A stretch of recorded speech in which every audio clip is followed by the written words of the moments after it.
Cerita mempersembahkan Sabda Pandita Ratu.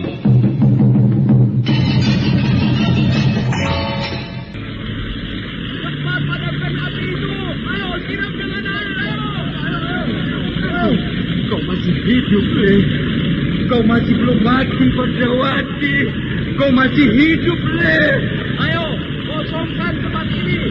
Jangan ada yang berada di dalam pendopo. Ayo, semuanya keluar. Berikan kesempatan kepada anak Mas Mariamon.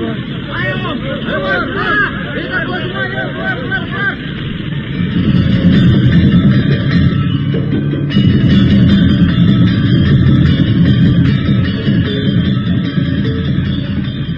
Sabda Pandita Ratu, sebuah kisah penuh dilema, tragedi cinta anak manusia, perebutan tahta, mabuk harta dan duniawi, serta silaunya kehormatan, di mana keangkara murkaan merajalela karena dendam yang membara. Kisah ini berlatar belakang berdirinya Singasari. Ken Arok, dialah pemuda yang merekuk pahit getirnya kehidupan. Namun sebenarnya, dialah yang harus melaksanakan sabda-sabdanya. Perjalanan sengsaranya adalah awal untuk meraih keberhasilan, untuk menuju kejayaannya di saat Singasari berdiri.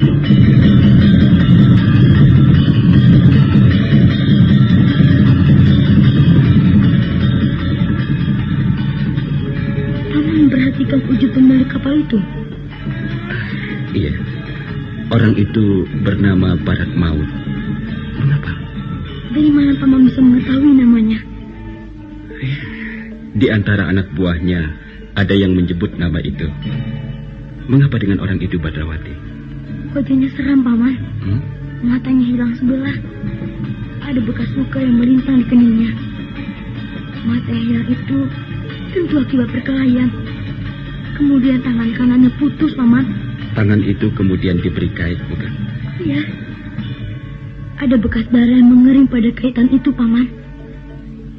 Tidakkah Paman memperhatikan hal itu? Darah yang mengering itu artinya orang itu tentu sering menggunakan kaitannya untuk melukai orang, Paman. Dan bahkan mungkin untuk membunuhnya. Sabda Pandita Ratu. Naskah ditulis oleh Pondra Swastilangi, diolah oleh Agung Bahrodi, didukung oleh artis-artis terkemuka Ferry Fadli, Eli Ermawati, M. Abud, Ivone Rose, dan lain-lain. Teknik dan montase Ibing Arifin, dengan sutradara Dian Pertiwi. Sabda Pandita Ratu. Dalam episode ke-25 ini dengan judul Lidah Api Abadi.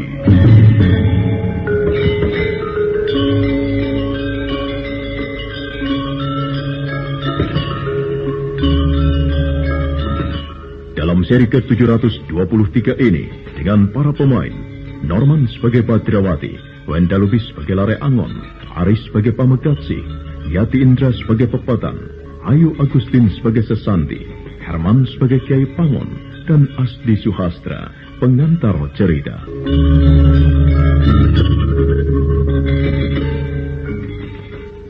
Pandopo padukuhan kerajaan itu kemudian gempar.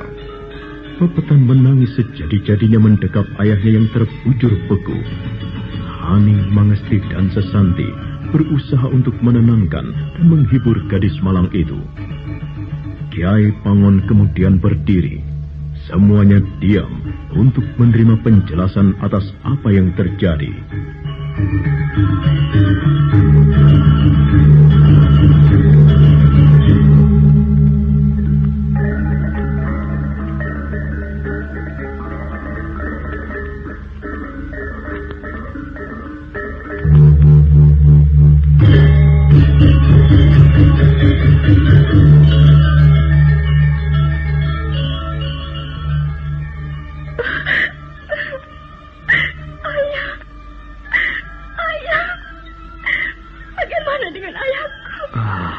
Tenanglah, Pepatan.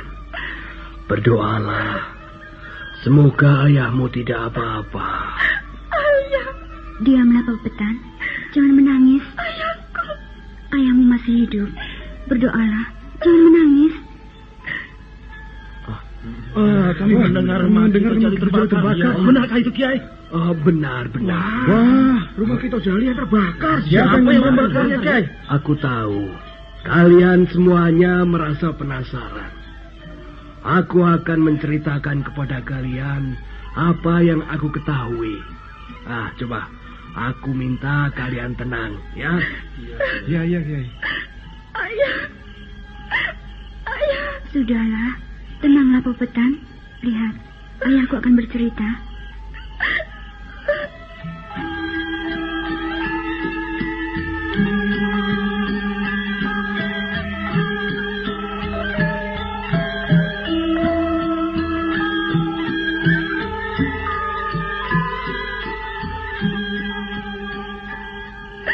Dugaanku selama ini ternyata benar. Pemetik kembang itu mempunyai rambut putih. Ia masih muda, seusia kira-kira 25 tahun. Mungkin lebih sedikit.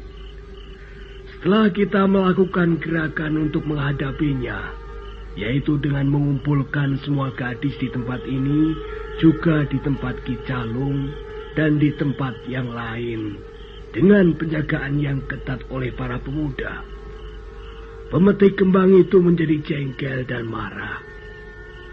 Seperti kalian ketahui, anak Ki Demang, Nirayunglah, yang kemudian justru menjadi korbannya.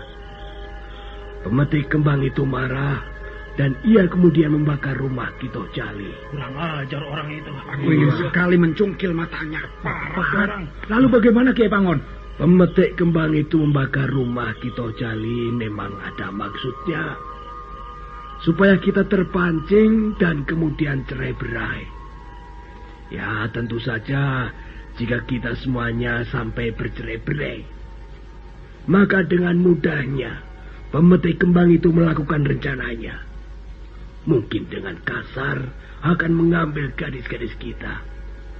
Nah, para pemuda saat ini sedang berusaha untuk memadamkan rumah itu.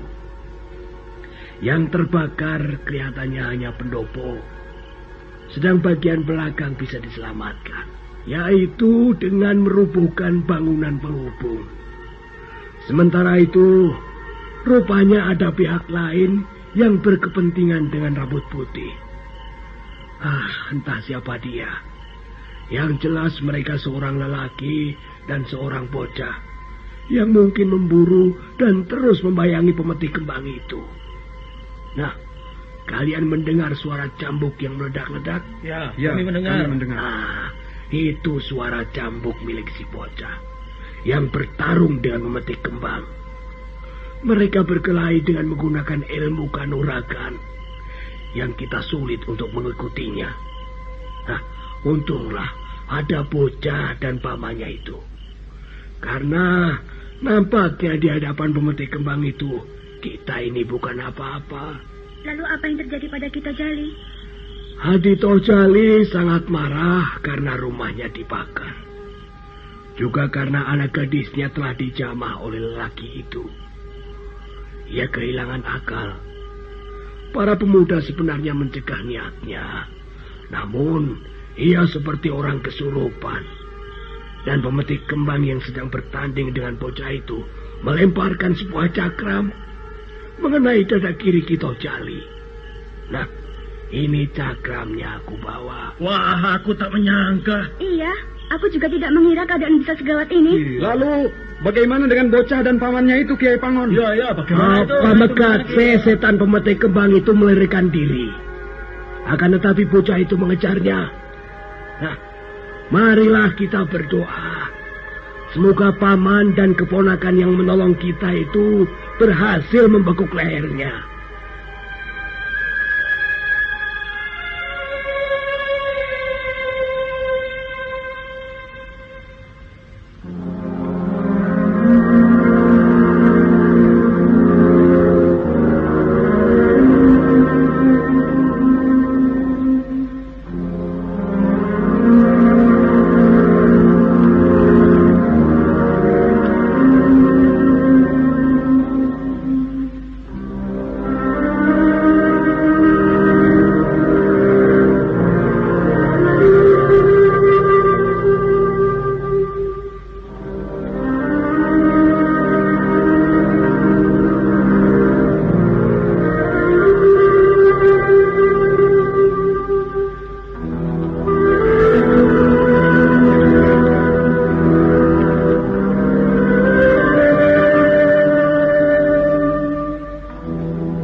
Penjelasan Kiai Pangon itu benar-benar menggemparkan seisi pendopo.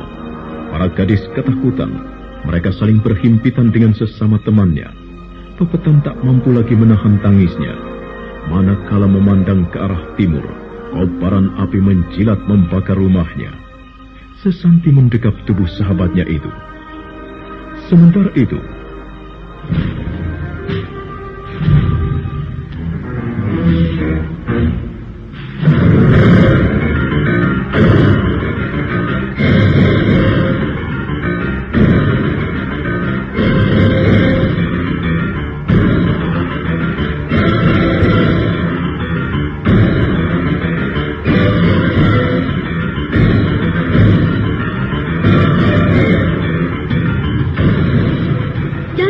coba lari dari arena perkelahian ini.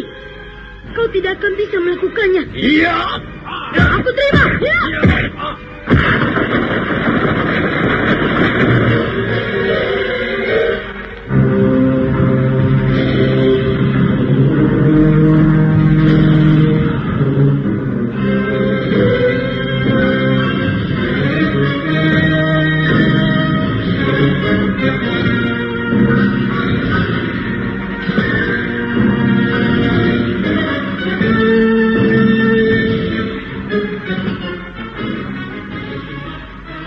Setan, kau anak tengik. Kaulah yang setan. Aku tidak telaten dengan pertarungan macam ini. Baik, kalau begitu, apa maumu? Jangan salahkan aku. Kalau kau sampai lumat di tanganku, kau akan menggunakan kekuatan pamungkas. Kau akan menggunakan kekuatan Raja Kalacakra yang ada di telapak tanganmu itu. Boleh. Aku tak keberatan. Dan aku akan mengimbangi apa maumu.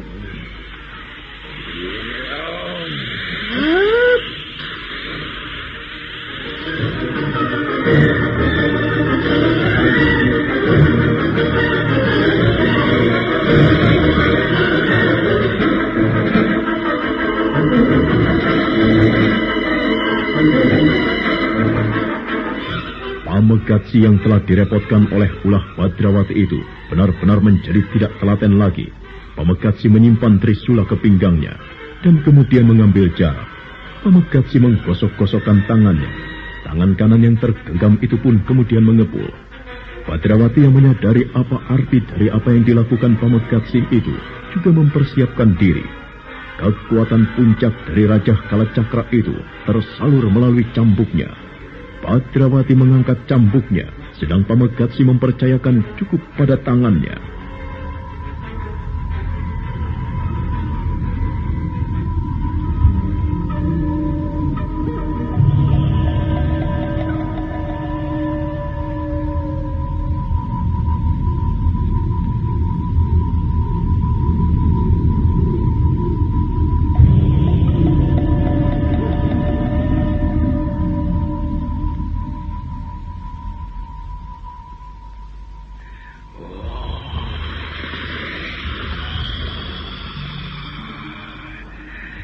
Kau benar-benar membuatku jengkel. Sama. Kau juga membuatku marah. Perbuatanmu membuat siapapun marah.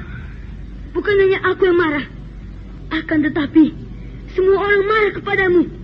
Sadarilah itu. Jangan salahkan aku jika kau mati di tanganku. Jangan sesali apapun jika sebaliknya. Jika kau mati di tanganku, aku akan membawa mayatmu ke hadapan orang-orang yang pernah kau lukai itu. Setiap orang akan meludaimu. Aku bangunkan kekuatan puncak yang tersimpan dalam Raja Kalacakra. Aku percaya sepenuhnya pada Yang Batara Agung yang memberikan pengayoman kepadaku.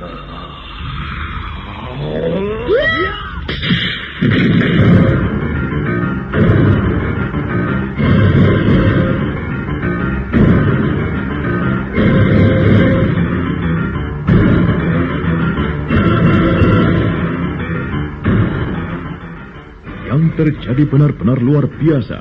Badrawati si bocah aneh itu mempercayakan kekuatan pamungkasnya dengan menyalurkannya pada cambuknya yang meledak. Manakala Pamegatsi melayang, lecutan cambuknya menyongsong dada lelaki berambut putih itu. Pamekatsih nampak pengkiat karenanya, namun ia tetap melayang menghantamkan tangannya kepada Badrawati. Badrawati terjengkang, dan bersamaan dengan tubuh Pamekatsih yang ambruk pula di tanah, keduanya kemudian tidak bergerak.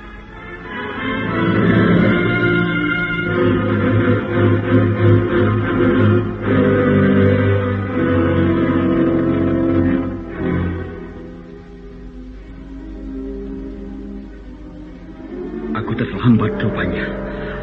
Badrawati dan Pamekatsih telah menggunakan ajian pamungkas. Ya, aku harus memeriksa Badrawati.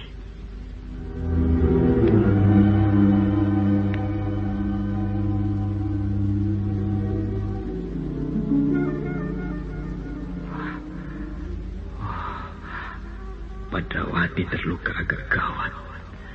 Nafasnya menjadi kacau tidak karuan. Bisa semakin gawat keadaan bocah ini kalau tidak segera aku tolong. Ya, aku ingin melihat bagaimana keadaan orang itu. Apakah dia lebih baik dari Badrawati atau justru sebaliknya? Oh, keadaan orang ini justru lebih parah dari Badrawati. Aku tidak mendengar detak jantungnya. Dadanya menyisakan sebuah bekas garis biru. Cambuk Badrawati tentu dengan dahsyat sekali telah mengguncang isi dadanya. Sayang sekali, salah seorang dari pemilik Raja Kalacakra harus mati oleh pemilik Raja Kalacakra yang lain.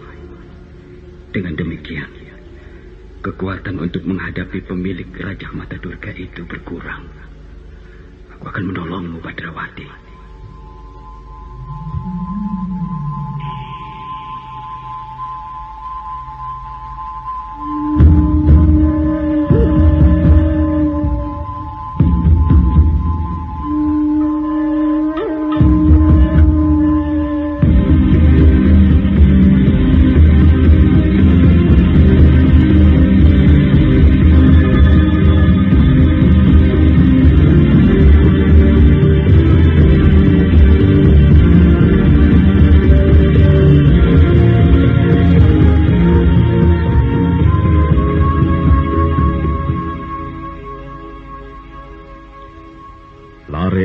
Segera memangku kepala Badrawati. Dibusainya rambut bocah yang telah menempuh perjalanan sangat panjang dengan dirinya itu. Lare Angon kemudian menempelkan tangan kanannya pada telapak tangan kanan Badrawati. Kedua wujud Raja Kalacakra itu saling melekat. Kabut lamat-lamat muncul dari telapak tangan itu, dan kekuatan dari tangan Lare Angon kemudian mengalir.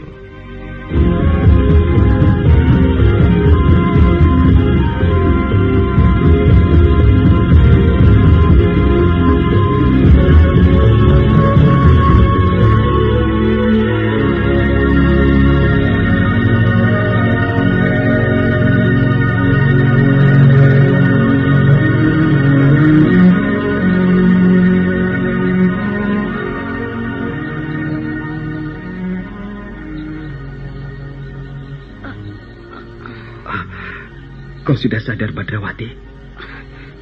Paman. Kau masih muda. Jangan mati, Badrawati. Bagaimana dengan musuhku? Kau telah meretakkan dadanya, mengaduk isinya. Orang itu mati, Badrawati. Mati? Iya. Oh, syukurlah. Sebelumnya aku memang sudah mengira ayunan cambukku pasti akan dapat mengakhirinya. Aku salurkan segenap kekuatanku ke dalam cambuk itu. Aku merasa menang karena juntai cambuk itu panjang. Sebelum kekuatan dahsyat orang itu menimpaku, aku telah mengurangi kekuatannya. Ternyata aku berhasil. Aku sarankan kepadamu, sebaiknya bersemadilah, Badrawati. Kau tenangkan nafasmu yang masih belum tertata, juga detak nadimu yang kacau balau. Jaga aku, Paman. Aku akan melakukannya. Jangan khawatir. Aku akan menjagamu, Badrawati.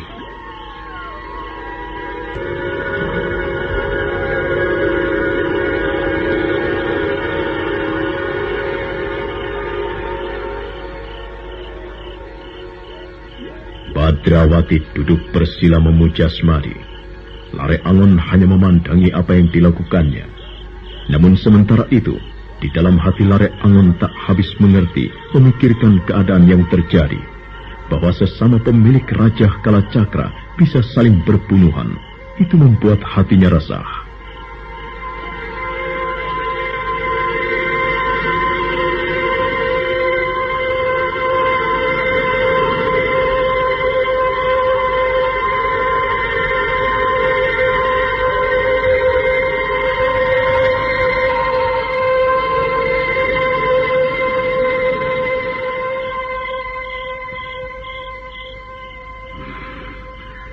Pemuja Batari Durga dengan gumpalan dendamnya lahir kembali ke dunia ini dengan tujuan menghancurkan Candi Swambara Budura. Namun seorang Maharesi mengejarnya, ikut lahir pula. Sayang sekali, kelahiran mereka dalam waktu yang sangat berbeda. Pemuja Durga itu sekarang hadir sebagai sosok perempuan dewasa yang mampu malang melintang. Sedang titisan sang Maharesi itu hanya bisa menangis karena ia masih bayi. Durga dikawal oleh 3 orang pemilik Raja Trinetra atau 3 mata Durga. Sedang bayi itu dikawal oleh 5 orang pemilik Raja Kalacakra. Yang aku tidak habis mengerti, begitu mudahnya pemilik Raja Kalacakra itu mati. Pacar Keling gugur sebelum menaikkan tugasnya sampai tuntas.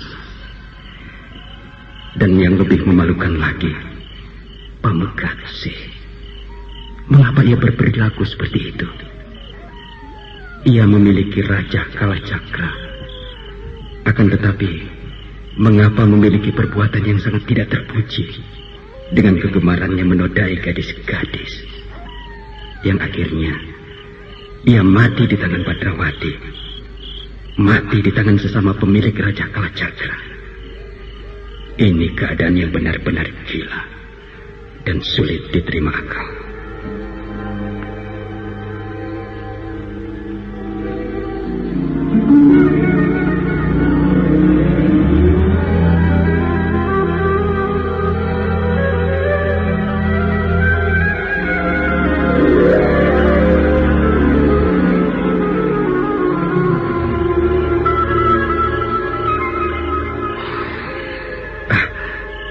Bagaimana Badrawati? Sudah, Paman. Kita kembali ke pendopo padukuhan yang sedang kisruh tadi. Kita usahakan untuk menolong nasib Kito Jali. Dan kemudian kita segera menuju ke Nusa Kambangan. Berita tak sedap ini harus dilaporkan kepada Kameswara. Benarkah orang itu sudah mati, Paman? Aku telah memeriksanya. Jantungnya telah berhenti berdetak, Badrawati. Aku ingin meyakinkan hal itu, Paman. Terserah. Benarkah orang ini sudah mati, Paman? Benar. Belum, Paman. Oh. Orang ini belum mati.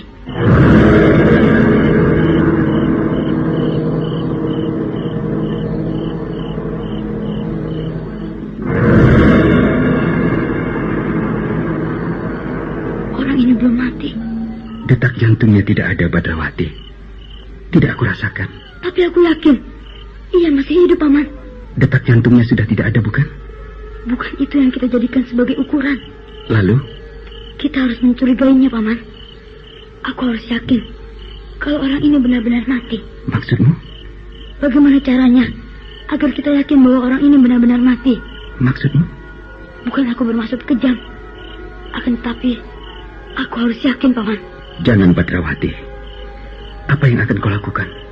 Jika kepalanya terpisah dari tubuhnya, barulah aku yakin kalau orang ini benar-benar sudah mati.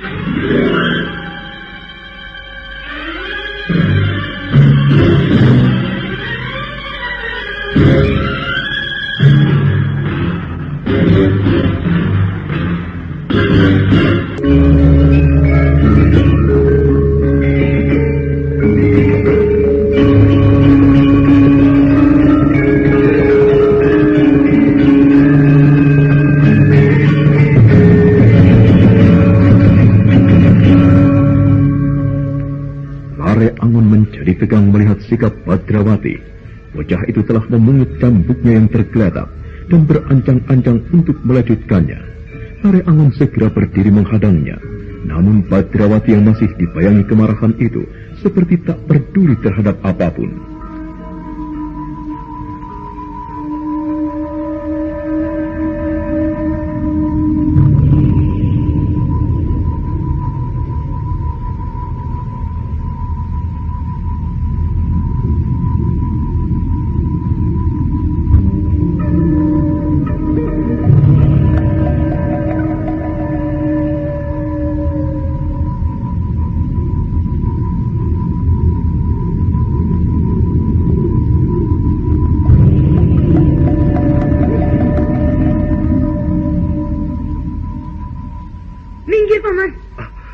Badrawati, apa yang akan kau lakukan? Aku akan menyempurnakan kematiannya. Tunggu, Badrawati. Kau tidak boleh melakukan itu, jangan. Aku harus yakin. Aku harus yakin bahwa orang itu benar-benar sudah mati, Paman. Kau tidak boleh melakukannya, Badrawati. Hanya orang yang pengecut saja yang akan melakukan hal itu. Jangan halangi aku, Paman. Badrawati, kau tidak boleh melakukan. Orang ini sudah mati.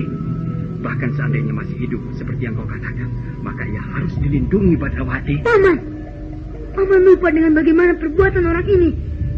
Paman lupa bagaimana dengan perbuatannya. Paman, perbuatan orang ini benar-benar biadab. Tidak ada kata-kata yang pantas dan sesuai lagi untuk menggambarkan kebiadabannya. Diamlah kau, Badrawati. Aku tidak akan membiarkanmu melakukan perbuatan rendah semacam itu.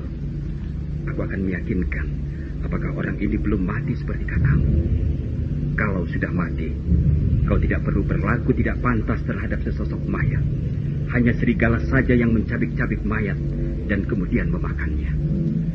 Sebaliknya, kalau ternyata masih hidup, kau juga tidak perlu menyempurnakan kematiannya. Karena di samping tidak pantas kau bersikap demikian terhadap seseorang yang sudah mati dan sudah kau kalahkan, serta tidak mampu berbuat apa-apa lagi, maka kita harus membawanya menghadap Kameswara. Ingat, Badrawati, orang ini memiliki Raja Kalacakra. Aku yakin, kalau tidak disempurnakan kematiannya, orang ini justru akan menimbulkan kesulitan. Dan aku sulit membayangkan bekerja sama dengan orang semacam ini, Paman. Sudah, Badrawati. Duduklah kau dan bersikaplah tenang. Aku akan memeriksanya.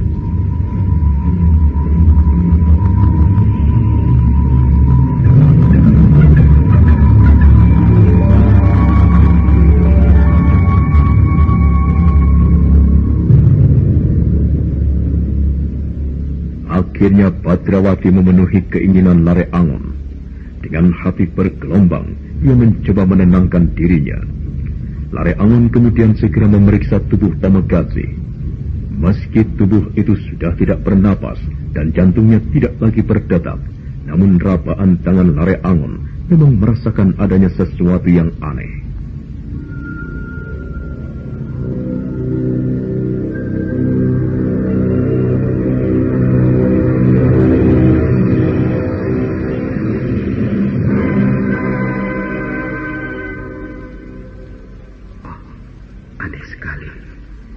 Meskipun tidak bernafas lagi dan jantungnya tidak berdetak, namun tubuh ini tidak bisa dianggap sudah mati.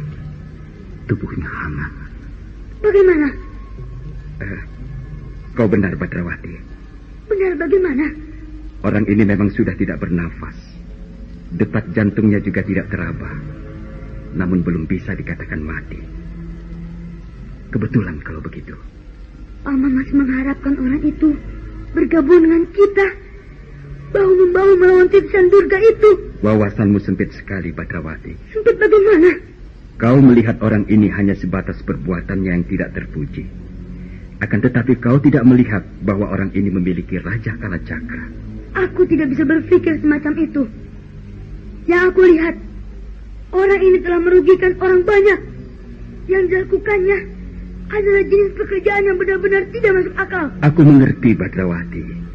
Tetapi cobalah kau berpikir, mengapa di antara pemilik Raja Mata Durga itu justru terdapat bibimu, yang juga bersikap tidak sesuai dengan sifat rajanya? Mestinya karena bibimu memiliki Raja Mata Durga atau Trinetra, maka ibumu menjadi kaki tangan Durga pada Bandari. Namun kenyataannya, Ibu Parameswara itu dengan sadar dan sekuat tenaga melawan pengaruh kekuatan jahat yang mengeram di dalam tubuhnya. Paman memberikan contoh yang justru meyakinkan kepadaku bahwa orang itu harus dibunuh. Ia memiliki Raja Kalacakra, namun perbuatannya malah memuakkan. Itu sebabnya lebih baik dia ditupaskan saja. Jangan. Kita akan membawa orang ini menghadap Kameswara. Pamanmu yang akan menentukan apa yang harus dilakukan. Baik, terserah Paman Are Angon. Namun jika di kemudian hari ternyata orang ini malah menyulitkan kita, maka jangan menyalahkan Badrawati. Jangan khawatir. Aku yang akan bertanggung jawab, Badrawati. Sekarang, apa yang akan Paman lakukan? Kita bawa orang ini ke pendopo padukuhan di mana orang-orang tadi berkumpul.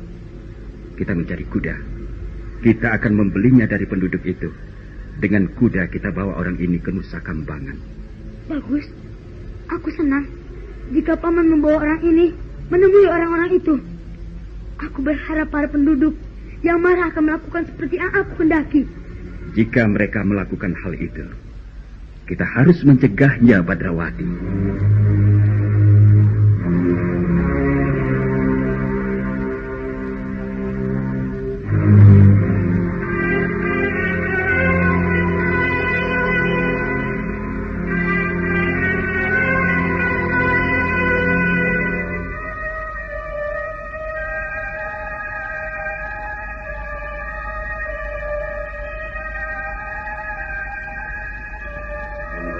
Sang waktu bergeser menusuk ke pusat malam.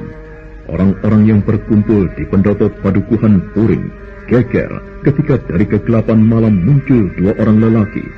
Yang seorang memanggul tubuh yang terkulai dan berambut putih. Yang seorang lagi masih bocah dan berjalan agak lemas. Semua mata memandang dengan tegang dan mulut terbungkam. Dan dengan setengah berlari, Kiai Pangon menyongsong kedatangan mereka.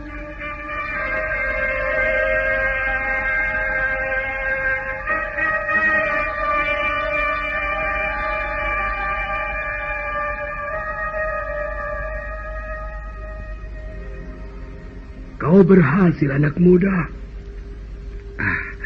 Berkat pangestu Paman, orang ini berhasil ditangkap.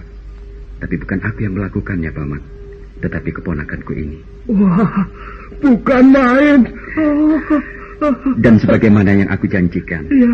aku akan mencoba membantu mengobati Kitoh Jali. Bagaimana keadaannya, Paman? Keadaan Kitoh Jali agak mencemaskan, anak muda. Ia pingsan dan belum juga siuman. Bagaimana dengan dia? Apakah mati? Orang berambut putih ini telah dapat kami kuasai, Paman. Kami akan membawanya ke Nusa Kambangan. Mungkin Paman bisa membantu kami. Kami membutuhkan 3 ekor kuda. Mungkin ada di antara para penduduk yang memiliki. Aku bermaksud membelinya, Paman. Orang itu akan dibawa ke Nusa Kambangan? Iya, Paman. Apakah bisa dijamin ia tidak akan melakukan perbuatan gilanya lagi? Iya, akan kami usahakan, Paman. Anak muda, mengapa tidak kalian bunuh saja dia? Ada sebuah alasan yang menyebabkan kami tidak bisa membunuhnya. Namun bahwa ia telah melakukan perbuatan yang tidak terpuji dan harus mendapatkan hukuman, itu tentu, Paman. Baiklah, anak muda. Aku akan memberikan penjelasan kepada orang-orang itu. Semoga mereka bisa mengerti. Sementara kalau kau bermaksud menolong Kitoh Jali, mari anak muda, ia ada di dalam. Baik, Paman. Badrawati, aku percaya pikiranmu telah mengendap. Jaga dia.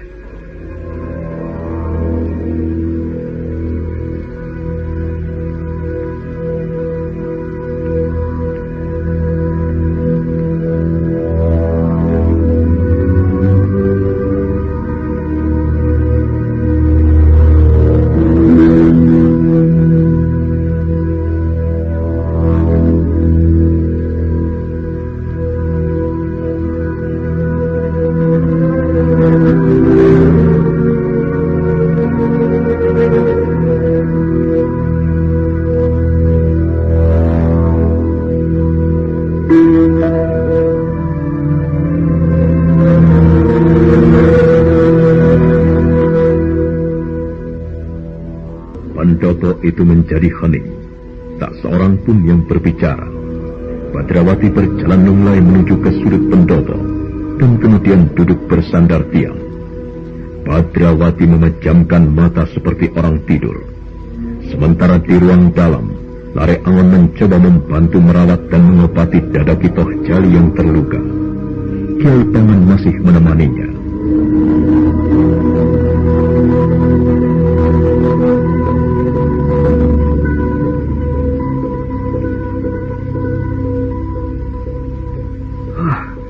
Bagaimana keadaannya, anak muda? Syukurlah, senjata lempar berwujud cakram itu ternyata tidak menjamah bagian dalam, Paman.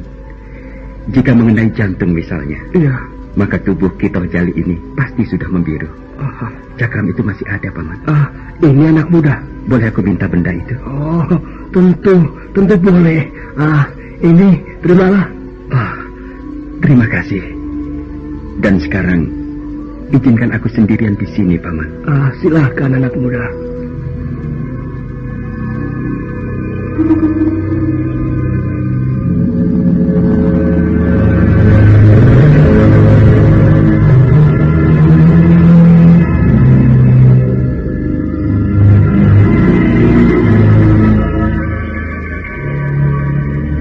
Bagaimana, Kiai? Pemuda itu sedang berusaha menolong Ki Toh Jali dan tidak mau diganggu. Sudah matikah orang berambut putih itu? Belum. Anak muda bernama Lare Angon itu mengatakan akan membawanya ke Nusa Kambangan. Akan tetapi, aku melihat tubuhnya tak lagi bernapas, Kiai. Aku tadi memperhatikan agak dari dekat. Mati? Iya. Aku kira orang itu hanya pingsan saja, Joko Banyu. Jika pemuda itu bermaksud membawanya ke Nusa Kambangan, entah untuk apa. Tentu ya masih hidup. Jika sudah mati, tentu akan dikubur di sini. Ya. Anak muda itu membutuhkan 3 ekor kuda. Siapa saja di antara kita yang memiliki kuda? Aku sendiri punya seekor. Untuk dipinjam atau bagaimana? Pemuda itu mengatakan kepadaku bermaksud membelinya. Aku tidak keberatan kuda dibeli. Tapi yang lain aku tidak tahu, Kiai. Cobalah. Kau hubungi yang lain, ya. Kita harus membantu pemuda itu sebagai ucapan terima kasih kita pada apa yang telah dilakukannya. Nah, jika tidak ada pemuda dan keponakannya itu, maka bencana yang sangat mengerikan akan melanda kita. Ya. Aku mengerti, Kiai.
Gejolak yang ditahan terus akan tiba saatnya tumpah dan bahkan meledak. Demikian juga dengan beberapa orang yang berada di pendopo itu.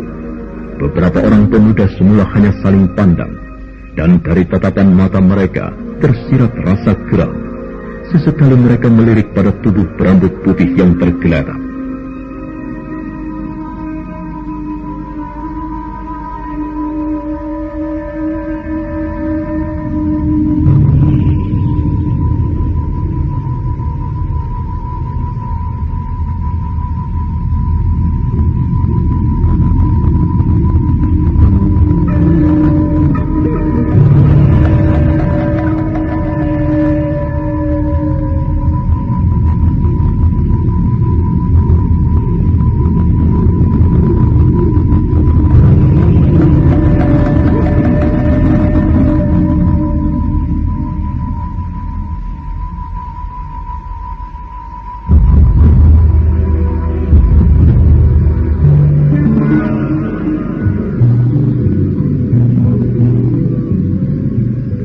sudah matikah orang itu?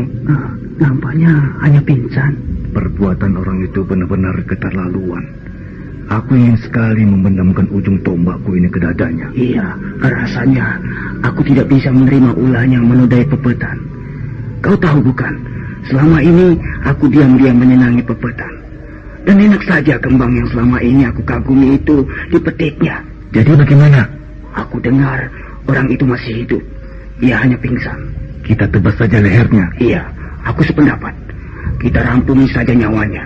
Aku akan membenamkan tombakku ini sebagai balasan atas perbuatannya membakar rumah Kito Jali. Atas perbuatannya melukai Kito Jali dan menodai anak gadisnya. Juga atas perbuatannya menodai Nirayung anak Ki Demang. Kita lakukan. Ayo. Mau apa kau ini?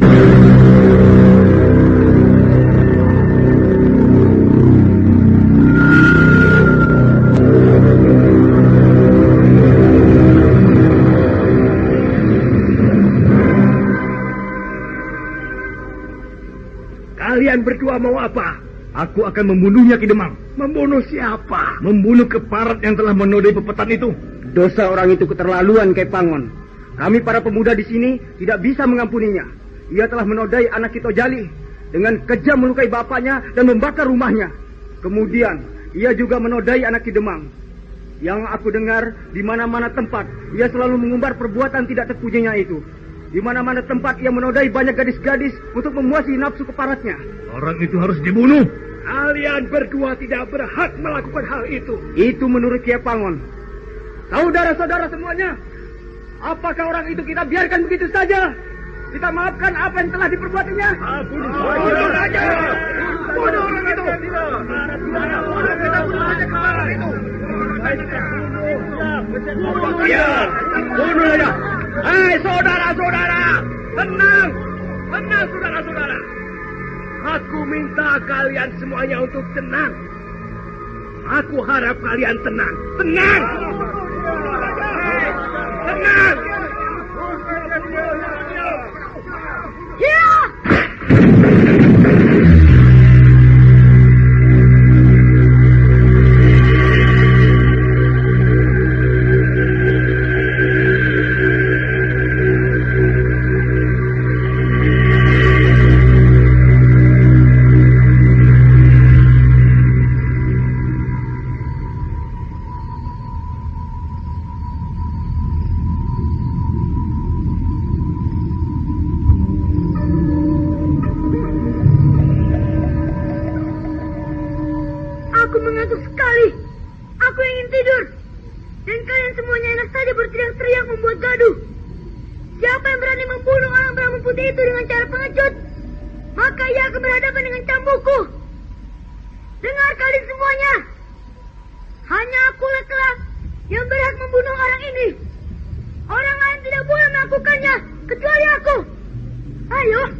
Badrawati yang terbangun dari tidur sekejap itu nampak merah matanya. Kantuk dan kejengkelan menyebabkan bocah itu tak mampu berpikir selaras. Beberapa orang pemuda yang semula mengangkat senjata bermaksud merancap tubuh Pamekatsi kemudian melangkah mundur. Badrawati kembali duduk bersandar tiang. Nah, bagaimana kelanjutan kisahnya? Apa yang akan dilakukan oleh Badrawati? Dan masih hidupkah Pamekatsi? Saudara pendengar, untuk mengetahui jawabannya, ikutilah kelanjutan kisah ini dalam seri berikutnya. Sampai jumpa.